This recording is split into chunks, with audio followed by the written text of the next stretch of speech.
Welcome back to the You Can Too podcast. On today's show, we have Derek Sivers, formerly a musician, TEDx speaker, circus clown, programmer. He sold his first company for $22 million, gave all of his money to charity. We have the pop philosopher himself, Derek Sivers. Thank you so much for being here.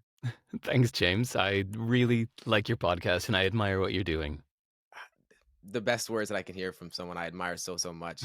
Derek, from you've been in this space for a very long time, and not only just the business space, but the entrepreneurial space, the belief space. And I'm so excited to dive into your new book. But starting at a young age, what was the belief or the story that you told yourself that served you well?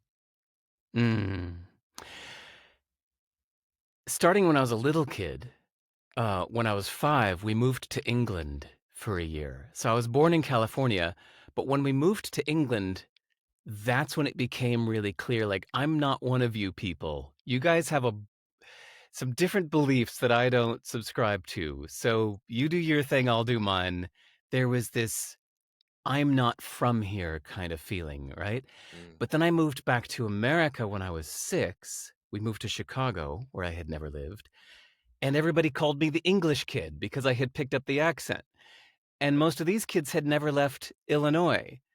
So now I felt, well, I'm not from here either. mm, So that I'm not from here thing stayed with me all the way through my childhood. And then in my teenage years, I was already dead set on being a musician, but I was surrounded by people that were talking about getting into a good college and getting a good job. yeah. So once again, this feeling of like, I'm not from here, like mentally, I'm not one of you people was strengthened even more because it felt like what most people are pursuing in life is not what I'm pursuing. And I still feel that. I'm 53 now, and it still feels like what most people are pursuing, whether it's safety or security Yeah. or ego boost or all these things that it feels like most people are pursuing, those are not my pursuits. So I think this has stayed kind of constant from age 5 till present.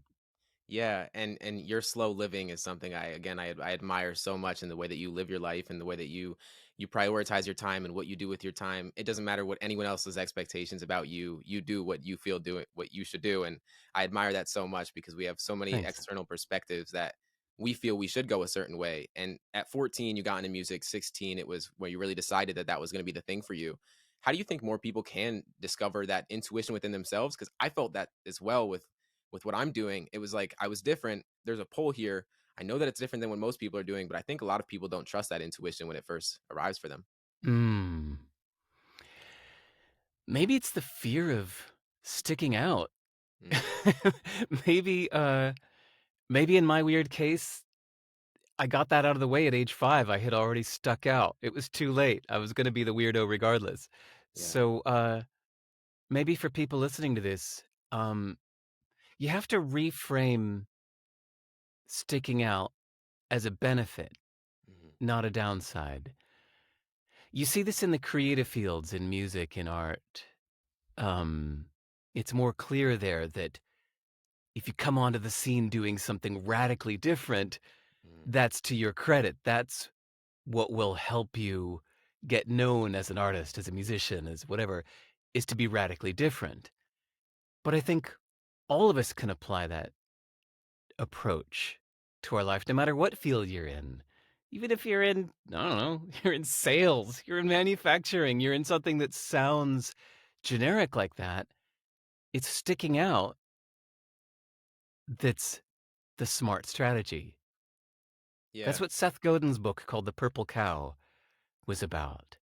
That it's best to stick out. In a field full of cows, you want to be the purple one, not the normal one. So I think it's a smart strategy in any endeavor. I believe that as well. I've lived by the mentality that I don't remember who brought it up to me young, but this perspective that there's only one of you, right? Like no one can replicate what we can bring. Even if we had a twin, it's they still can't replicate this exact what we can bring to the world. And so it's almost like we're doing a disservice in the world by not bringing our unique perspective and with the thoughts that we have and the way that we live our life, because there's going to be someone that resonates, and there's going to be a lot more than one person that resonates the more that you do it. I know your Yeah. son's 11 and now he's at a point where he wants to step into entrepreneurship and he has an amazing role model in this space. What would you say for someone that's starting to step into entrepreneurship or struggling even just already in it? Ooh. Hmm.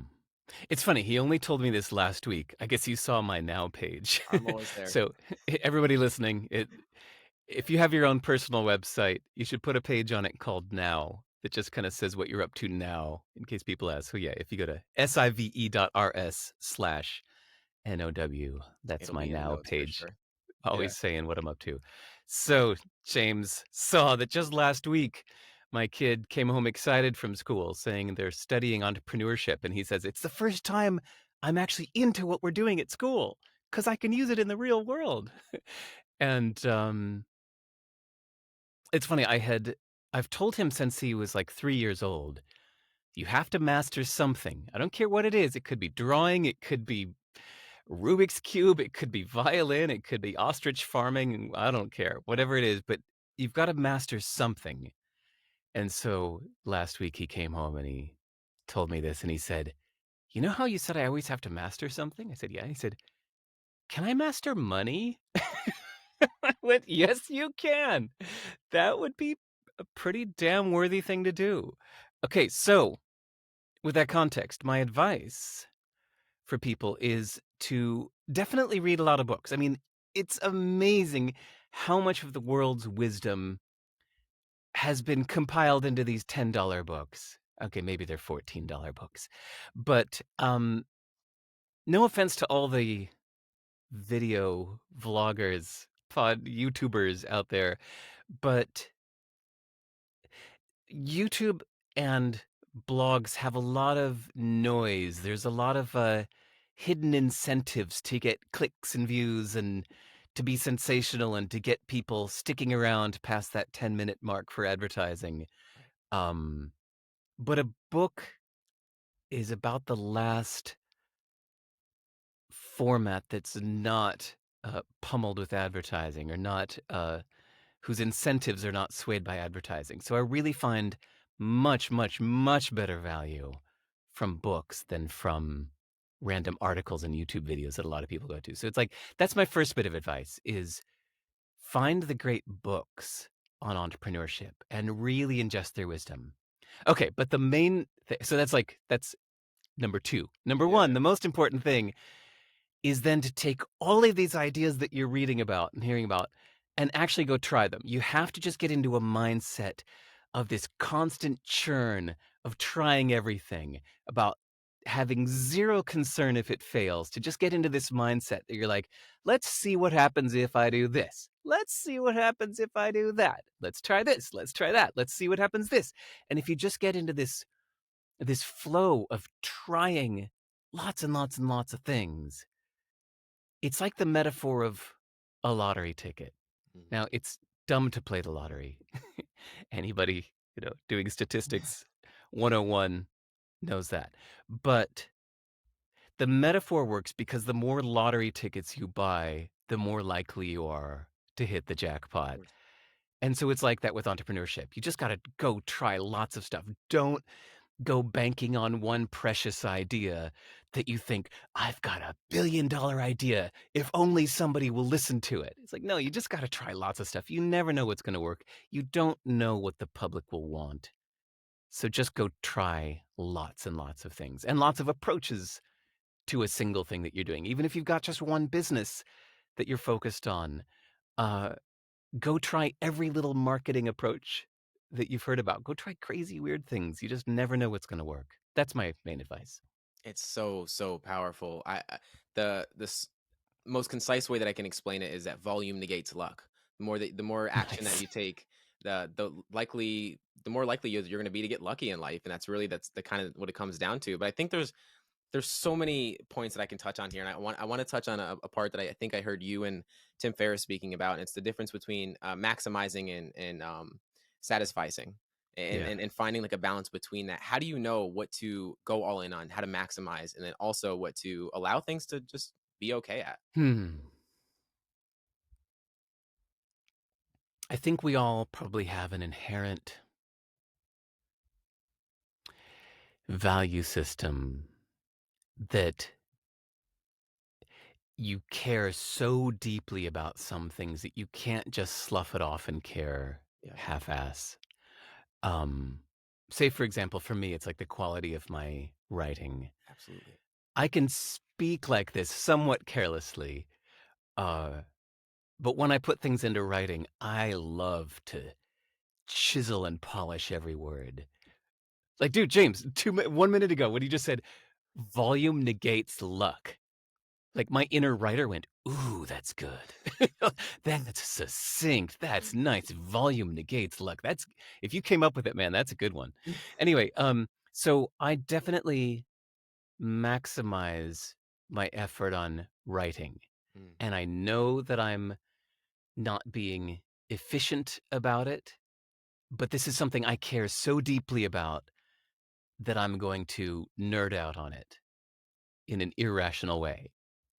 But I think for everything else, you have to remind yourself why you're really doing this, right? Like, um, I'll just pick a dumb example. Some people nerd out about like traveling with frequent flyer miles and the credit card rewards, yeah, and they try to get the best possible deal, and they end up getting like 12 different credit cards and passing the balance back and forth between them, and they get into this obsession with yeah, trying to get the best possible deal. And I think somewhere in there you have to ask yourself, like, wait, why am I doing this? To get frequent flyer points. Why do I want frequent flyer points? To travel. How much is your time worth? How much are you spending on this? Like, shouldn't you perhaps just book a cheap economy flight and go somewhere yeah, instead of spending all this time opening 12 credit card accounts? So that's an example where you have to ask yourself why you're really doing what you're doing, remember the real point, and then, most importantly, just go right to the point. Just go draw a straight line from where you are to your destination and go directly there without all the crap in between. yeah. And as you were speaking about all of that, I think there's a point where your writing is simple to read, which means it was hard to write. And for you to take How to Live from 1,300 words to 112 blows me away. And for you to be Sorry, at pages, not words. pages, sorry. 1,300 pages down to Yes. 112 pages, yeah. Um, the fact that you were able to break that down into almost every single word needs to be there. How were you able to distill your thoughts so clearly? And then how would other people even start to be able to do that? Oh, well, first, I don't know if that's important to other people. Of So, course. again, somebody listening to this, writing succinctly might not be your top priority, and that's okay. You don't have to. Yeah. In fact, you could even argue that if you're too succinct, it can be a little off putting. Mm. It can be almost like poetry, where people really have to slow down and go, whoa, hold on. Tell me those three words again. you know, volume negates luck. Okay, I need to think about that for a second. Yeah. Whereas somebody who's more verbose and conversational Right. might actually be a more effective communicator. So first, I don't think everybody should try hard to be so succinct. Hmm. That said, if you're just asking how I did it, just a lot of sweat and caffeine. just I just sat there chiseling away at these ideas going, "No, I wanna make it shorter. I don't want to release a 1,300-page book. Yeah. I wanna get these ideas from my brain to yours in a way that's more enticing, that's more appealing." A 112-page book is not intimidating. I like that. I like little books that are unintimidating, anti-intimidating. Uh, yeah, I like that most of my books can be read in about an hour. So that's just my value system for what I was doing for that project. If I was just writing something else or giving a talk to an audience, I wouldn't be so succinct. Yeah. I ask because it's prolific to see and to read and to, I mean, it doesn't matter where you're from or what year you're in, you're still able to read that like it's like it's just another book, right? Like it's normal, and your ability to be able to do that is prolific. And I know useful not true is coming soon, and I am so excited for this, and I would love for you to dive into the four main areas Yeah, this seems you to have. be right up your alley. That's why I said it. Yeah, Cool. yeah. So yeah, let's talk about this. Ask me anything. It's a What fun subject. what are the four main areas that you touch on so far that you have for it? Um, actually, do you have them? They're on my now page, aren't they? Do you have them in Yeah, front of you? yeah. Could Number you one, could you read them out? I don't have them off the top of my head. yeah. Number one is almost nothing is objectively true. Disprove limiting mindsets. Um, Should we stop at that one and yeah, yeah. I talk feel like about I want that? to dive into it all. Yeah, So I'd actually like to hear your take on this because some people have emailed me objecting to this idea that almost nothing is true, and I think they have negative associations around some kind of U.S. politics and mm, politicians lying and denying things that actually happened. But I'm only talking about personal effectiveness. yes. I'm talking about your belief system that most of us live in a social world, unless you're a scientist working in a lab all day and you're not doing anything social. But most of us live in a social lab. Sorry. Yeah. So, sure. A social lab of the world where people say things like, you can't do that, Hmm. or um, maybe you better try something safer, Right. or um, I'm just no good at this, or there are no jobs here, or you need to apply in the line with everybody else, Yep. or that's not the way it's done here. All day long, we're surrounded by thousands and thousands of things that people say as if they're true. They say them like facts. Yeah. Like, here's how to get a job here, or here's how to make it in this industry, or here's what you can't do, here's what you can do. Right. And I think it's so important to point out that none of those are true. None, not a single thing that anybody says that's subjective is actually true. If it can be possibly disproven with a single case, well, then it's no longer true. Hmm. I put the bar of true all the way up to mean physically undeniable things, right? Yes. Like there, I'm standing on one foot right now as I talk to you. That's true. Um, New Zealand is a nice country. That's subjective. That's not necessarily true. Right. Um, there are so many things. So I'd say in our day to day lives, almost nothing is absolutely true, except for physical, provable facts. And the way I think of it right now is the things that both an octopus and a cat and an alien would all agree upon, something that somebody from Mars could use their equipment and take a picture of and agree Right. with you. But all these things that are internal in our heads, these statements that people make, basically none of those are true, unless it's a physical fact.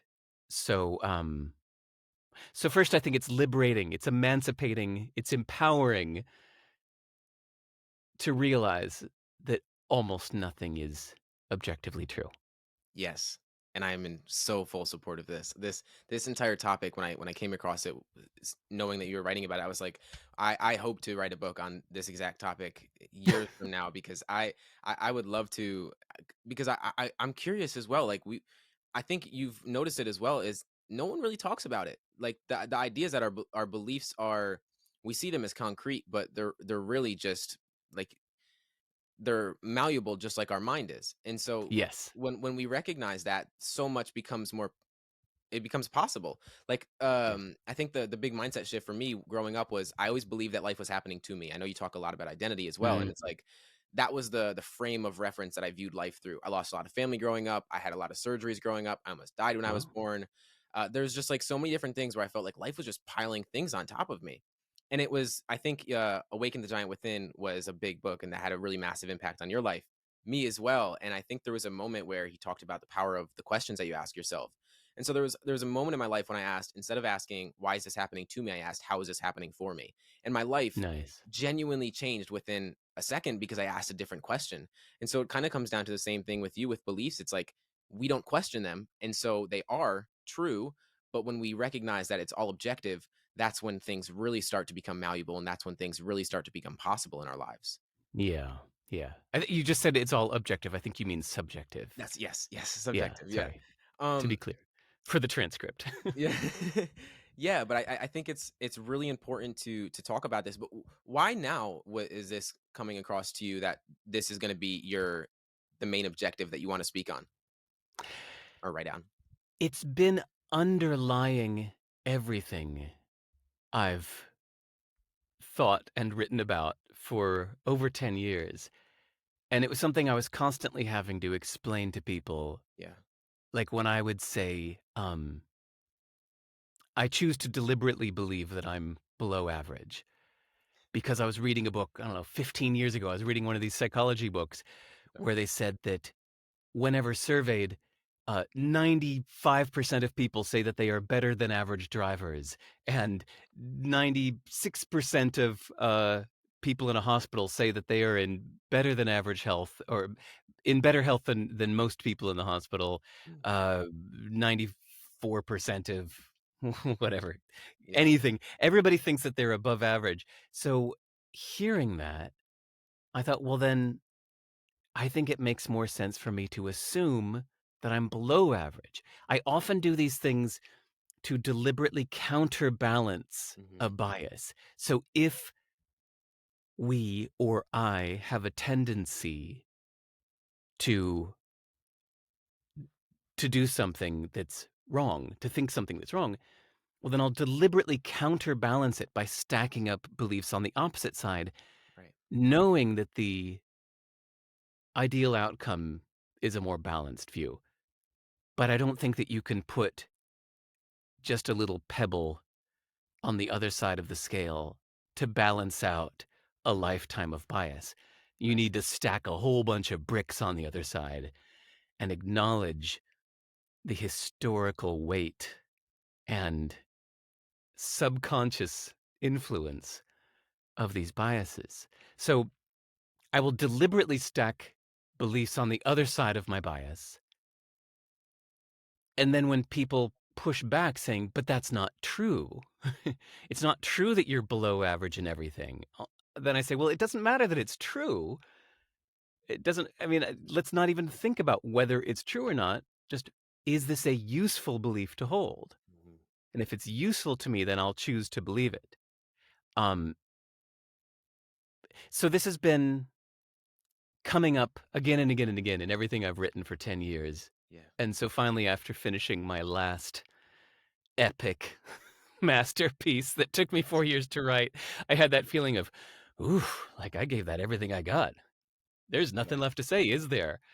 Then once again, people were pushing back on something, and I was trying to explain, "No, it doesn't matter if it's true or not, it's useful." And I thought, "You know what? I need to write about this." So this time, I'm writing not from a place of having a lot of answers and a lot to say, but I decided to make it a,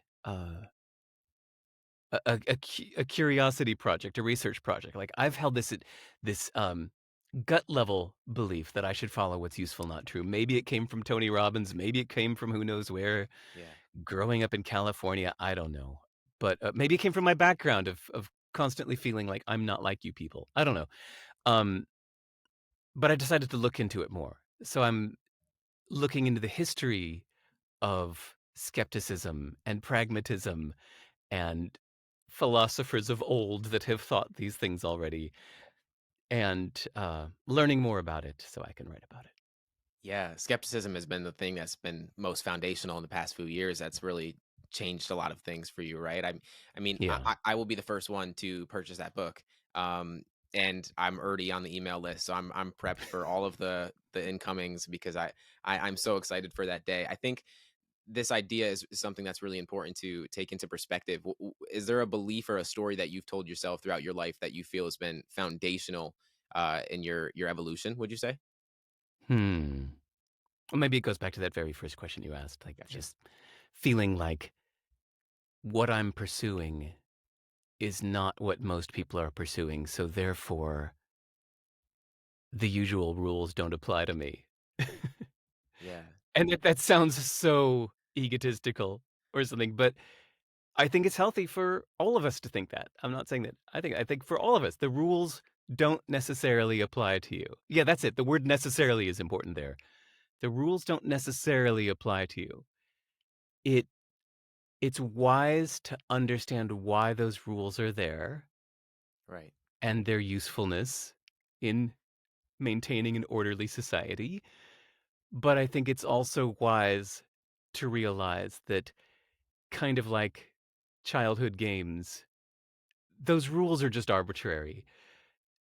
When you're a little kid, you make up these games like, okay, now I'm going to put my hand on the couch and you have to run at me. But if I touch you first, then you're out. But if I put my foot on this, or if my fingers are crossed, then it doesn't count. And we make up these rules as kids when we know that we're just making up rules to play with friends. But then people grow up and they wear suits and have mustaches and make these rules. And we think, oh, well, now these are facts. Yeah. Somebody's told us that these following 78 rules are applicable here, and we act like they're absolute, undeniable facts, laws of nature. These are not negotiable. These are the rules. Hmm. But I think it's really healthy to remember that somebody just made them up. They're all arbitrary. They're not laws of nature. You can change the rules. You can negotiate. You can ignore them. You can just say, actually, that's not the game I'm playing. I'm playing a different game and make up a new one. Yeah. I think back to like when like the chair that I'm sitting on right now was once not a thing. And so if it was once not a thing, then the thing that I'm thinking about doing that people are telling me that is impossible, well, it's going to be impossible until it's proven wrong, right? So like you said, it's Yeah. beliefs are placebos, and it's living through that lens that I think you always have to be in a constant state of questioning, and you do Yeah. a lot of reflection. Like I almost I think the ideology of I don't know is something I practice a lot because Mm. whether overthinking was something I struggled with a lot growing up, and so I always felt like it was concrete, like what was going to happen in my future was concrete. It was going to happen. I had to overthink about this said outcome. But as soon as I realized that I don't really know what's possible, I really don't know what's going to happen. I really don't know if this is true. And it's exactly what you're saying here. And it's useful. It makes me feel safe. Like that pattern of overthinking makes me feel safe, even though it's not objectively true, nor is it helpful. And so Yeah. choosing more beliefs that are actually helpful and that serve us is the kind of path that you're going down, which I find so admirable. And I'm so grateful that you're putting this out here because there's not many people that talk enough about this. And as soon as I came across this idea of the story that we tell ourselves and the beliefs that we have, and there wasn't many people that were speaking about it, I thought, what are we doing here? Everyone's living in through this lens of life that is not serving them. And it's like, we need to break people out of this, Yeah. which Yeah. it is so powerful what you're doing. And I feel a lot of us, and even if we do get to the point where we can intellectually understand that it's a belief that isn't serving us, we still get trapped into that. So, what is your actionable route past into? Of course, you said it's kind of like creating more proof, but what would that look like? Mm. It helps for anybody to take time out to journal. Yes. Like whenever something's going on in life that that's bothering you, you're not feeling like you're completely thriving. Number one, turn off the outside inputs, even just symbolically. Like, power your phone off all the way, where you hold down the power button for a full 5 seconds, Yes. off. Swipe. Yes. Maybe even if, your laptop is still on Wi-Fi, well, then Yeah. go to that little broadband router in the closet and boo, power it off. Um, and just to feel that like, "Okay, I am disconnected."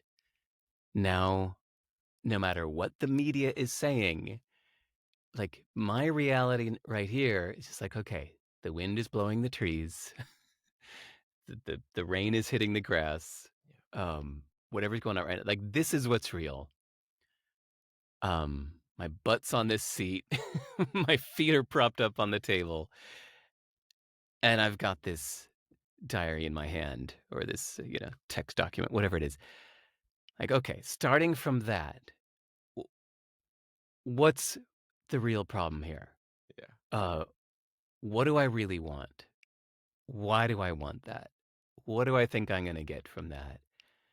Is this the best approach to get it? And at every point, no matter what you say, then you take everything you say and you ask yourself, "Is that true? Can I disprove that?" Yeah. Because I don't remember if it's in one of my 4 bullet points that I put on my Now page, but you've gotta start with disbelieving yourself too. Like, maybe you start by realizing that what other people say is not true, Yes. but then do the more difficult thing of realizing that even the things you say are not true. You might say, "I'm an introvert," Hmm. and you just take that as a fact, as if just saying, like, "I was born here, and I'm an introvert. These are just facts." But actually, it may just be that you don't like crowds, and you hate boring conversations because 'cause you've got an active intellectual mind, and whenever 6 people get together, it's just nothing but small talk. So maybe Yeah. you're not an introvert, you're just smart, and you don't like small talk. That doesn't mean you're necessarily an introvert. You might love people. You might have been accidentally designing a life for yourself that's avoiding people Yeah. because you told yourself once you're an introvert or somebody else told you that, and you're just holding it like a true fact. Um, or you might tell yourself like I'm not interested in, I don't know, making money.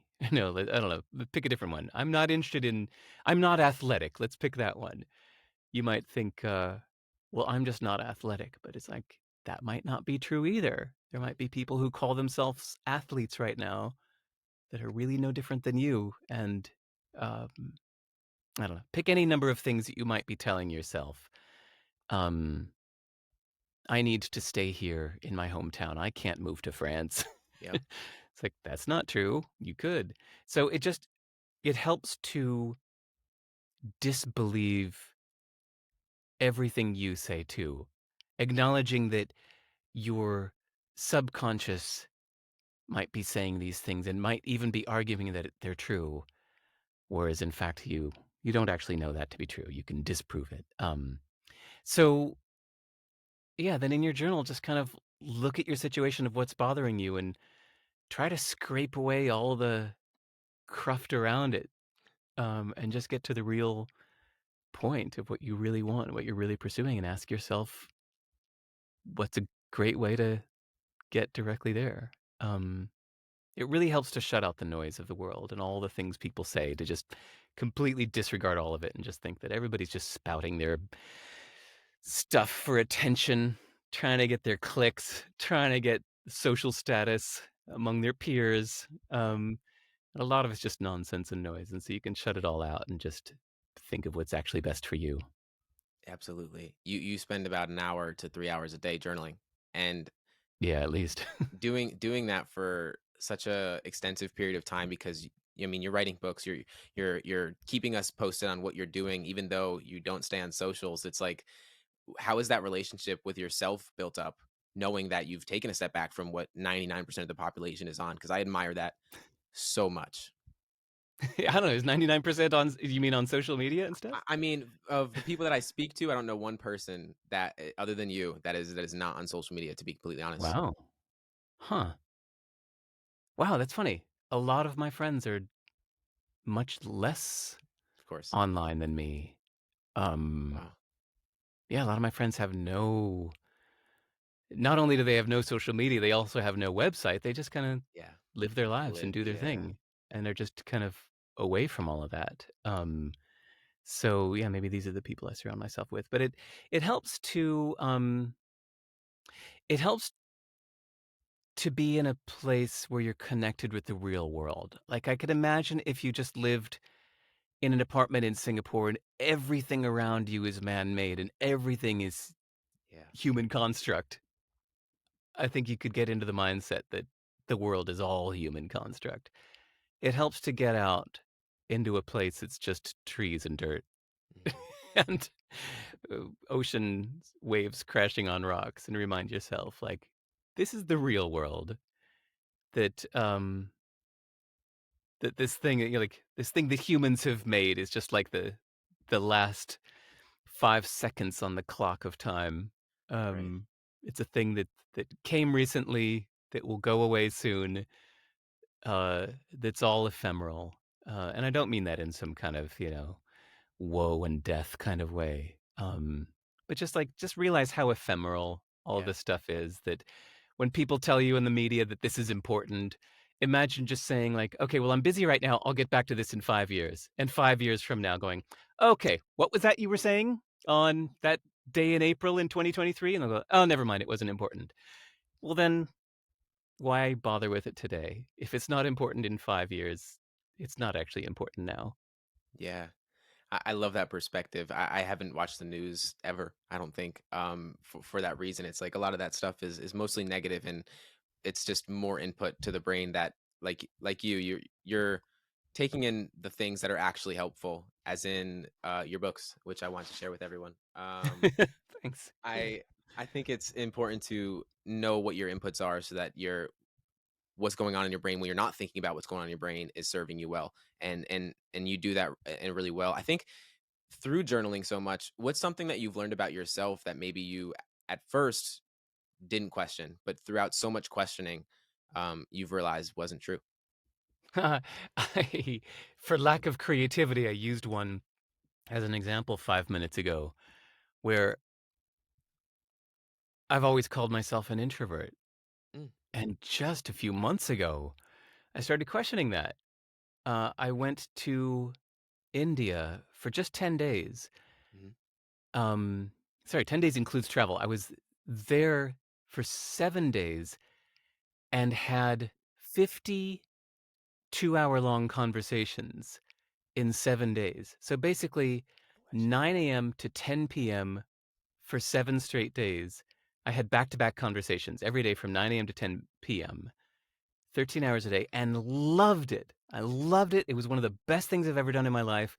And most people I tell this to go like, "Ugh, it sounds exhausting."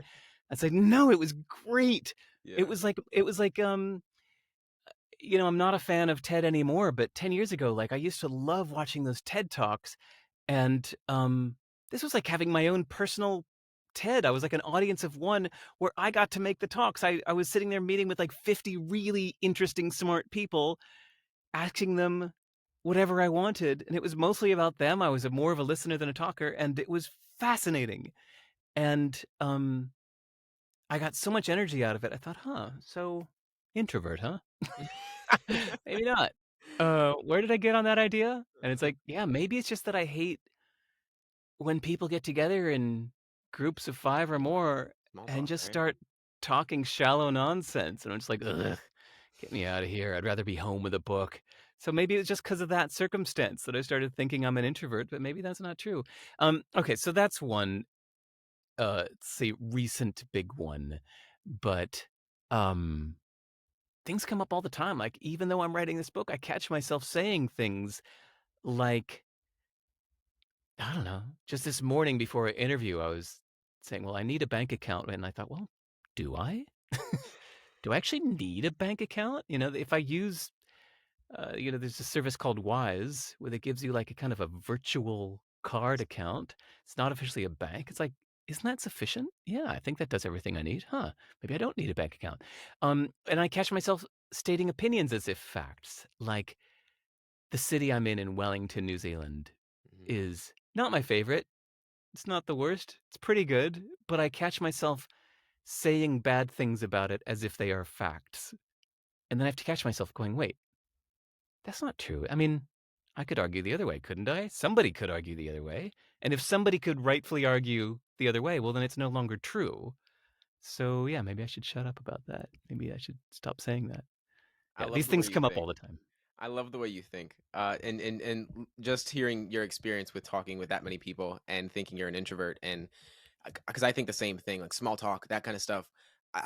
That's the last place I want to be. But these interviews, like, I could do these all day. You know Right. what I mean? Like, it's such a different perspective, and if we don't question it, then we're gonna live through that paradigm. And Yeah. as you said, you went there, but you've been around a lot. What's something that travel has taught you not only about the world but about yourself?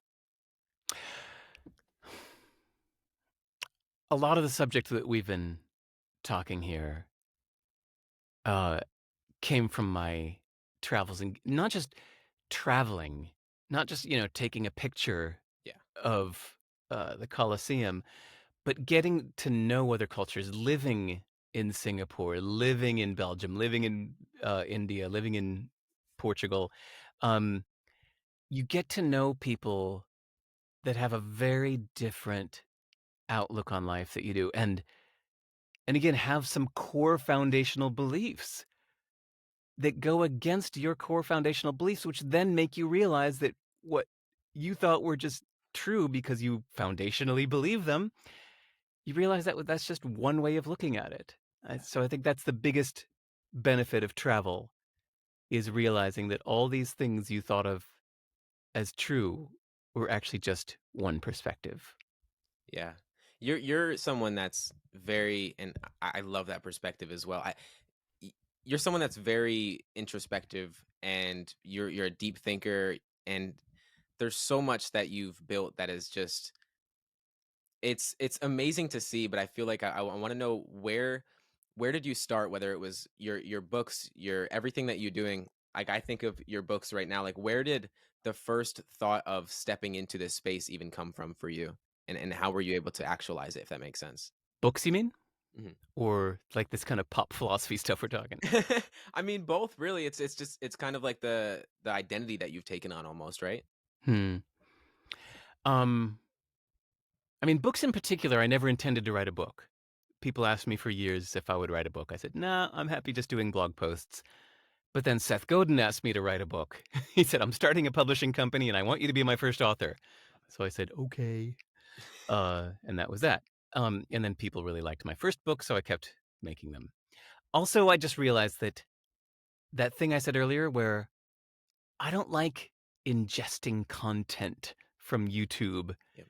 and clicking and clicking and clicking articles. I really like to lay down on the couch with a book. And I thought, well, in that case, why am I saying that I don't want to make one of these things that I like so much? So now I flipped on that. I realize I'd rather make books.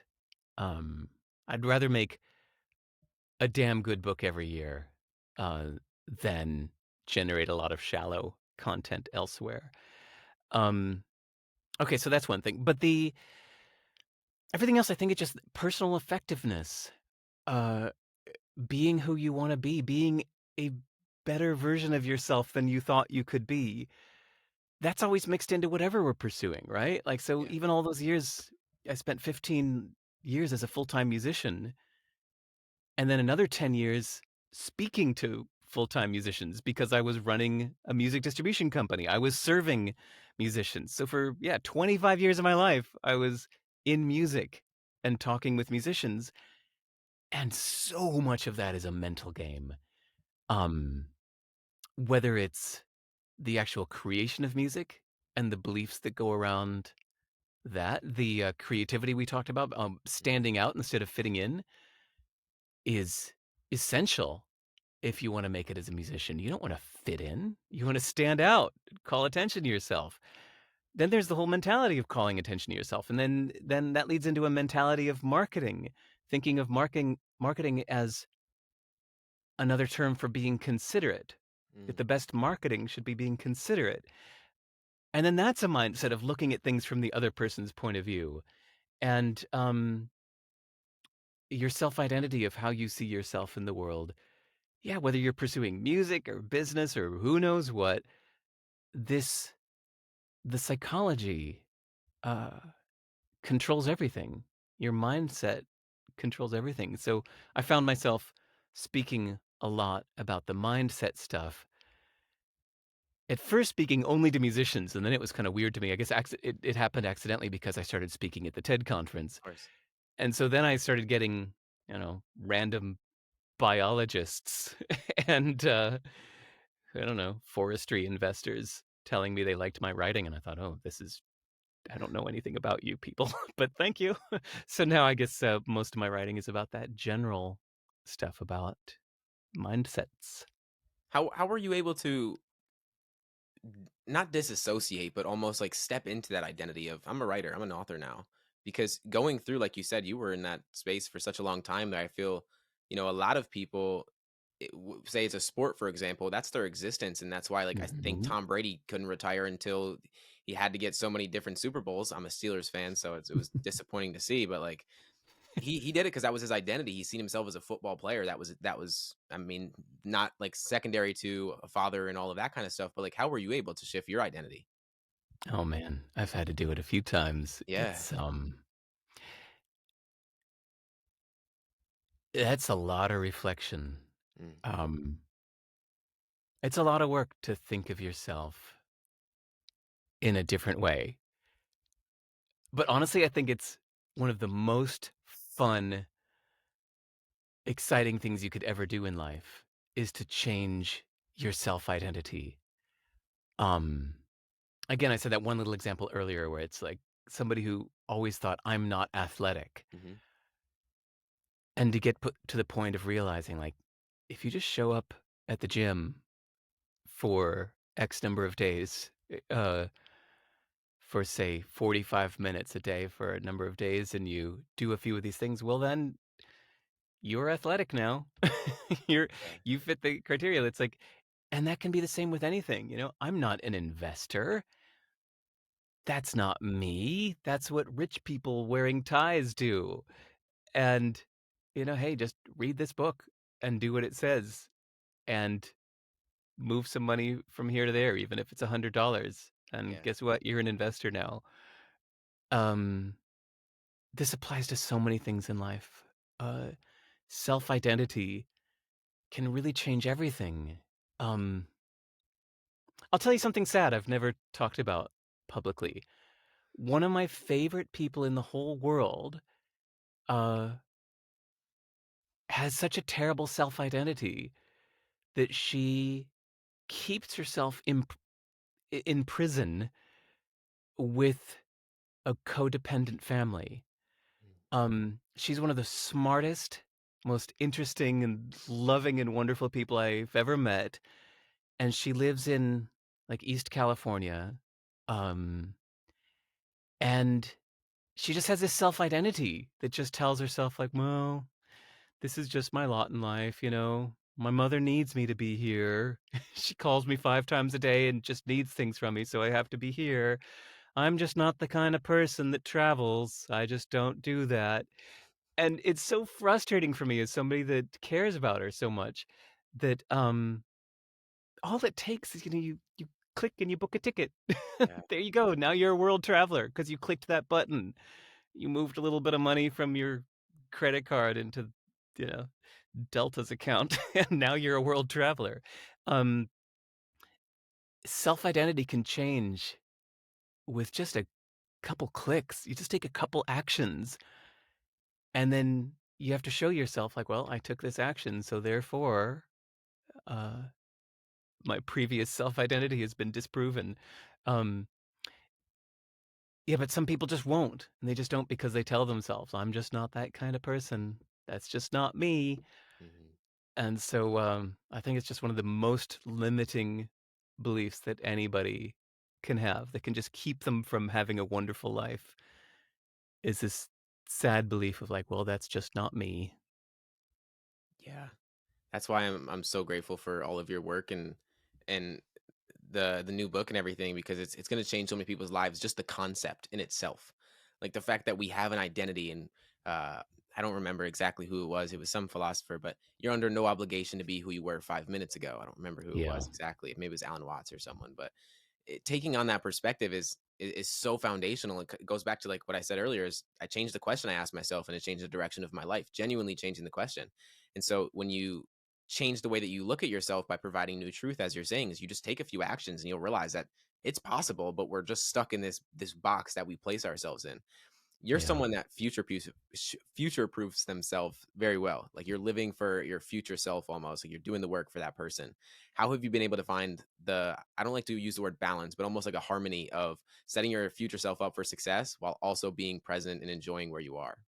I don't balance those very well. I live almost entirely in the future. In my head, Yep. it's funny, so like we said, my kid is 11, and his mom sometimes says to me, like, "God, I can't believe he's 11." And she means that, like, in her head, he's a little baby. Yep. And the funny thing is, like, God, I can't believe he's only 11. Like, in my head, he's 18, he's 20, he's Yeah. off into the world, because that's where my plans are, that's where my focus is. Mhm. So, as of now, um, I think the main thing I do to be present, honestly, is just my time with him. He's just at that age still where, God, I'm just realizing it might not be this way soon. He's still at this age where just everything is massively present focused, right? Like, Mhm. we're just fully engaged in whether it's Lego or Frisbee Yeah. or building a fort in the forest or racing leaves down a creek or whatever. Um, I just spend a ton of time with him, just fully engaged, just let him lead the way the whole way. So I just have to like let go of me entirely, right? Like my ego's just parked back at the laptop when I closed the lid and powered down. Um, Now I'm just like his follower, right? His playmate, and he leads the way, and I just follow. So that's my main way of staying completely present. I would have even said walking in nature. I do take long walks in the forest. I live right next to a forest, so I take long walks in the forest for almost 2 hours a day. But I'll admit, James, that like a lot of those times I'm walking in the forest, my head is running through all of my projects and things that I'm planning and doing. So, yeah, I think we don't have to balance it, you know? Anybody listening to this, if you Yes. love living in the future, if that's what excites you, that's what you should do more of. I think that using that compass of what excites you and what drains you is the ultimate life compass because that's a life well lived. If your whole life you kept pursuing what was exciting you the most, even if later it turned out to be not the wisest strategy to meet your ultimate goals, it wasn't optimum. That's fine. If you were excited and having fun, that's a good life. So I use that compass. Yeah. How do you keep it fun? I think that's the path of sustaining in it for so long, and that's why you're able to do what you do now is you've made it fun almost, right? Hmm. There's a part of it. Let me think. Yeah, I guess if you just pursue what excites you the most, and if something's absolutely necessary to be done, and not only do you strongly dislike it, but you can't even find anything interesting about it, well, then see if you can stop doing that. Whether outsourcing it to somebody else or just shutting down that side of your life and saying, you know what, I don't need to be everything to everybody. I don't need to keep a perfectly clean bedroom. I'm just not going to clean my bedroom. Never mind. There's only two of us here. I'm the only one that sees it. Fuck it. Just let it go. I'm more excited to do other things, whatever it may be. Mowing the lawn, you know. Hopefully, you can find a way to get excited about those necessary things. Like, I think if I had to mow the lawn every week, if I lived in a place that had a lot of grass, um, I would make the best of it by putting on a podcast like yours and just engaging my mind in something while my feet were just moving in a pattern until I noticed that the lawn was all cut. Um, you could do things that don't excite you like that if they need to be done. But otherwise, I think it's best to just keep steering your life towards whatever excites you most. Absolutely. And with everything that you talk about, there's like this idea of saying no to so many things so you can say yes to the one big thing. Exactly. How do you Yeah, get it's yeah. go ahead. Go ahead. How do you get clear on what that yes is? Like I feel a lot of people are out of touch with their intuition. You do a lot of journaling and questioning, but how are you able to figure out what that yes is for you so that you can say no to everything else? Well, I think that doesn't take uh introspection. It's supposed to pound you over the head. Yeah. there's that thing that only comes along. It might only be every few years when something comes along and makes you go like, "Whoa! Oh my god, yes! Yeah. Whoa, this is what I want. That would be amazing. Oh my god." When something makes you feel that way, then you throw yourself entirely into that thing. Hmm.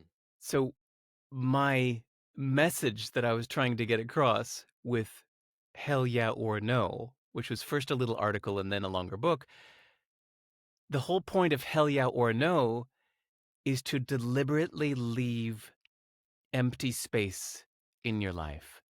Don't fill it with all of these like, I'm not really sure. How do I know if this is my yes or not? It's like, well, then just no. If you're not sure, then just no.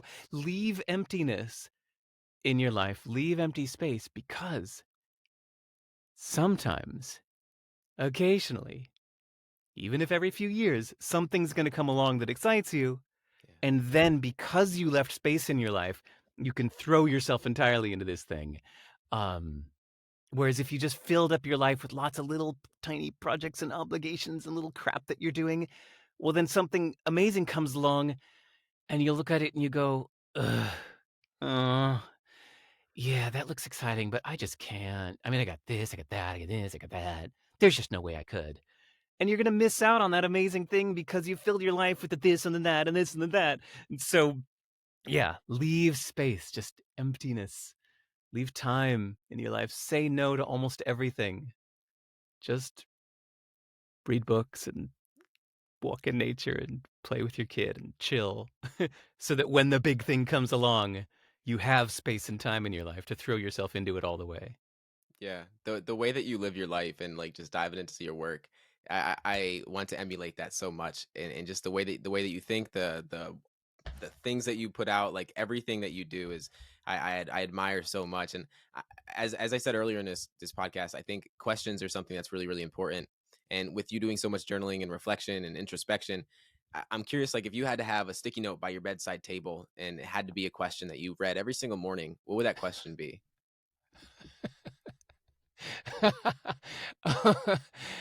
Oh. Sorry, I'm in the phase of writing useful, not true right now. So You're my good. first thing I thought of is like, is that really true? Could you imagine you wake up, first thing you see is like, is that really true? No, actually, I'll give a longer lasting answer. Please. Um, on my book list, and I don't mean my books, I mean the books I've read. If you go to Mhm. my website, it's sive.rs/book. There you will find a list of almost 400 books that I've read in the last 15 years, and my detailed notes on each one, and sorted with my highest recommendations at the top of the list, the books that I think everybody should read. And near the top of that list is a book called Almost Perfect by an acrobat named Erica LeMay, Lemay. And she talks about her basically morning routine of every morning she goes right to her notebook and reminds herself what she's doing today. Mm. Like, what's the real goal? What is she after in life? And she said almost every morning it's the exact same thing. And she said, I just write it to myself every morning as a reminder. I'm here to be the best acrobat in the world. I'm here to express beauty through movement. I'm here to, whatever, be world renowned, whatever it may be. Um, she writes it to herself every morning as soon as she wakes up to remind herself, like, okay, what am I doing? This is what I'm doing. So, that's a pretty good one. In that case, I guess the post-it note by the bed would say, what am I really doing? I really like that answer because I think a lot of us are going through life through the motions, not questioning enough what we want to do, what kind of life that we want to live, Yeah. right? Yeah, you're right. Yeah. Which is why I admire so much of what you've been able to do because it's something I'm trying to get better at. I walk a lot as well, and I think for people that are listening, they probably know me as the person that posts on my story every day going to walk because it's been so foundational for me. Growing up, it was Nice. something that I did that I didn't realize consciously how much of an impact it had on my introspection, the thoughts that I was thinking, and the life that I was like creating in my mind of what I wanted. And it's so impactful to do that kind of stuff. And there's one question I ask every single guest. The last question I ask, and it kind of encapsulates what I'm trying to do with the podcast, is unlearning versus learning. I think we have to unlearn a lot more than we need to learn, to be honest, at least from what I've been able to experience. And I want to know, what belief are you currently unlearning? Hmm.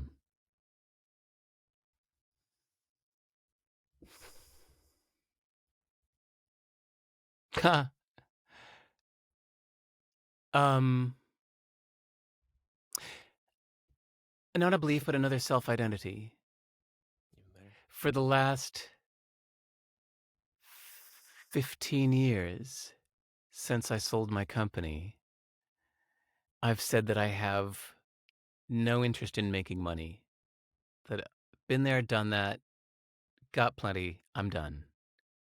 Done with that game, playing a different game. And just 10 days ago, sparked by that thing we said of my kid coming home from school, being excited about his entrepreneurship class, um, I started rereading some books on making money. I went back to Rich Dad, Poor Dad by Robert Kiyosaki, which is not a great book, but has a great mindset in it. Definitely.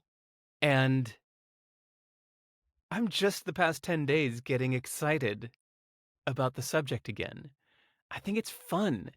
If you think of money as a neutral transfer of value, Hmm. that people just use it to say, uh, this is valuable to me, so I'm going to take some of this, some of these digits, and send them over here because it's giving me this value in return. Well, then pursuing making money is really just pursuing being valuable to others because it's all social. I think I've spent the last 15 years focused on being valuable to myself more than valuable to others. So maybe this is just a little bit of rebalancing. And who knows, if you ask me again in a week, I might not be interested in the subject anymore. But hey, you're asking me today, so you get today's answer, which is right now I'm unlearning the self identity that I have no interest in making money. Prolific. And you definitely are giving value to the world. It's just not the intention through the lens that you see it through. You've provided so much value to me and everyone that's listening to this podcast right now, and everyone that's purchased any of your books or read any of your stuff. I am so thankful for you and everything that you put into this world. Thank you so much for coming on the show, Derek. You are an absolute legend. Thanks, James. And hey, anybody listening to this, please, I actually really enjoy hearing from strangers. It's one of my favorite things every day is once a day for about an hour or two, I go to my inbox and see which strangers have said hello, and I reply to every single email. So if you're listening to James's podcast, go to my website and send a little hello, introduce yourself. Absolutely. And it'll definitely be in the show notes as well. Thank you so much, Derek. Thanks, James.